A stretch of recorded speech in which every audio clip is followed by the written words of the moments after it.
The Transylvania House.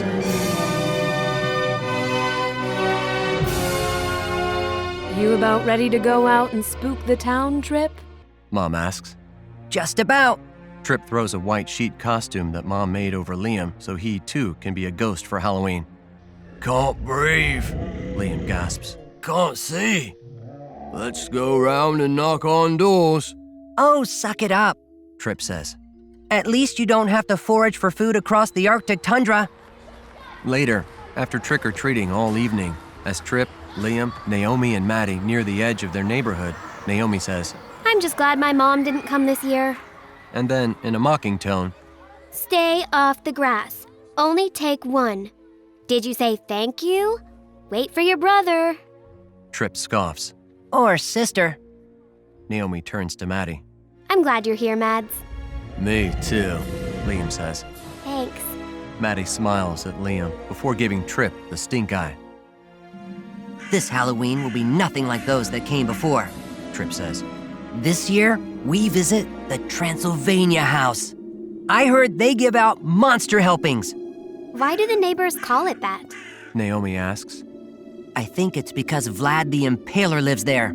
Tryp says, staring up at the dark manor. Naomi shakes her head. I thought the guy's name was Brad. Tryp rolls his eyes. Yeah, as if a pair of undead vampires would ever name their unholy offspring Brad. Sheesh, Naomi. Get with the times. They run up and ring the doorbell, but no one answers. They left our lights on and aren't answering the door? Tryp scowls. Brimstone. The front door creaks open of its own accord. The kids shout, Trick or treat! but no one is there. Hello? Naomi walks inside, and the rest tentatively follow. Is anybody home? Tryp noses around for candy. Liam sniffs at the cold air. I don't think this is a great idea. We should go. The door slams shut behind them, and Maddie screams. Maddie! Tryp says, Shush! You're going to give me a heart attack. Wouldn't that be delicious? Comes a voice that sounds like Mom's, minus the momness. Oh, look, another glorious morning. Says another similar female voice. Morning? Naomi says, confused. The vampire brides. Tryp whispers in terror and fascination. They all gasp as a tall, well-dressed man appears from the shadows to join his crowd of brides, his skin as pale as toilet paper.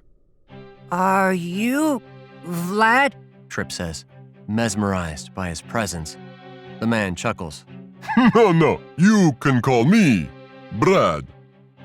Naomi shoots Tryp a dirty look, which Tryp pretends to ignore.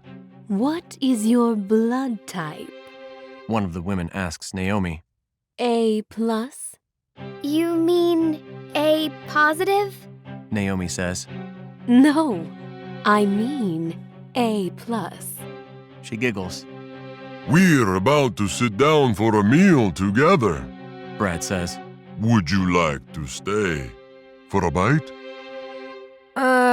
We'd love to, but Tryp's mind races to come up with an excuse. we've got to get home and take inventory of our candy. Ah, Brad says. I see. Priorities. Tryp gulps. Rain check? Brad smiles, his teeth like ivory daggers. Sure. Something howls from down in the basement, accompanied by other strange voices calling out amidst clanking and moaning sounds. Tryp turns to Naomi and whispers, They're keeping prisoners downstairs. We've got to do something. We've got to help them. The brides begin to approach. Run! Naomi shouts, and they scramble for the stairs as the women transform into bats. Don't let them bite you! Yells Tryp. As the kids near the bottom of the stairs to the basement, they stop short and stare in disbelief, Whoa! says the wolfman. It's a bunch of tykes. Aw, look at their costumes. Says the mummy. So cute.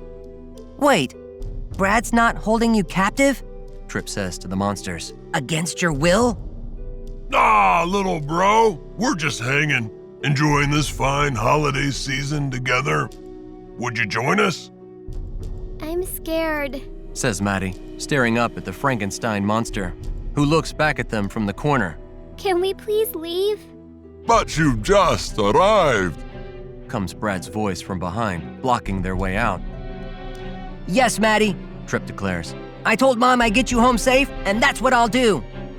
Tryp grabs a huge handful of candy from his trick-or-treat bucket and hurls it at Brad. The candy hits the vampire in the face, and he falls back as the kids dart around him up the stairs. They dodge the bats and make for the front door. The monsters chase after them, You don't need to be afraid of us.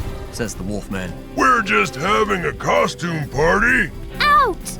That way! Naomi screams as they shoot out the door and leap from the porch, Whatever. says Brad, rubbing his forehead as they watch the kids escape down the street. Happy Halloween.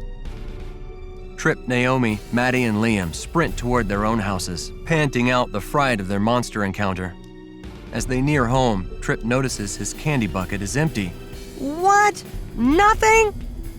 The girls check their hauls, Looks like we've still got ours. says Naomi. You're going to share, though, right? Tryp says, utterly defeated, No, says Naomi. it's your fault. You should have been more responsible. Besides, when we asked you to share your candy 2 years ago, you left us high and dry.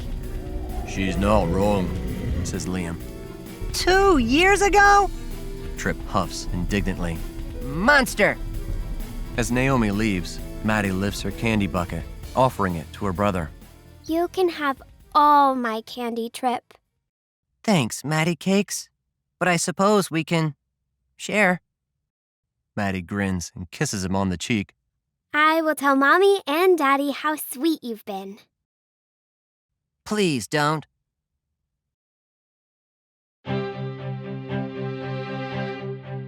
This has been Tryp, Halloween Shorts, written and illustrated by Brian C. Hales, read by James Woodrich and Kim Churchill. Tryp, an energetic and imaginative 7-year-old, spurred by his obsession with candy, dives into trouble and adventure in his next series of outings with Liam, his beloved Kodiak bear, Stellar-Arnie's superhero counterpart, Naomi, his childhood friend, and Maddie, his little sister, in 3 audacious Halloween-themed short stories. Tag along on all 3 adventures, entitled Trick or Treat, Kamikaze, and Stellar, and the Transylvania House. But beware, Tryp's imagination might just take you places you may never have imagined. Tryp, Halloween Shorts, now available at Amazon and other book retailers.